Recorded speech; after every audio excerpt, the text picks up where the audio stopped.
Donald Trump's Gaza remarks have led to increased pressure on Keir Starmer from Labour MPs who want the Prime Minister to call out the US President. On Tuesday night, Trump announced his plans for Gaza to be depopulated of Palestinians following a meeting that he held with Israeli Prime Minister Benjamin Netanyahu. The US will take over the Gaza Strip, and we will do a job with it too.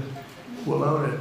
Trump claimed he saw a long-term ownership position, which would bring stability to that part of the Middle East. During Prime Minister's questions on Wednesday, Starmer said that Palestinians in Gaza must be allowed home, but stopped short of directly criticising the US president.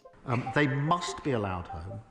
They must be allowed to rebuild. Some Labour backbenchers are calling for the PM to go further in opposing the plan. But why does Trump want to take over the control of Gaza? And what would that look like? The pledge is consistent with the president's approach to foreign affairs. For Trump, Gaza is just the latest territory he's set his sights on, following Canada, Greenland, and the Panama Canal, all within his first month of this second term. This emphasis on expansionism contrasts to his electoral call for America First policies. Some have suggested that Trump is flexing his real estate muscles, as despite the devastation in Gaza, its prime location as a Mediterranean coastal district could be a candidate for a bankruptcy-style takeover that would see Trump-branded property replace refugee camps. The US president has had a long-standing history of appealing to Israel's hard right. During his first term, Trump controversially moved the US embassy to Jerusalem, recognized Israeli sovereignty over the occupied Syrian Golan Heights, and shuttered the Palestinian consulate in Washington. The move aligns with Israel's settler movement, which now includes a large influential presence in their government,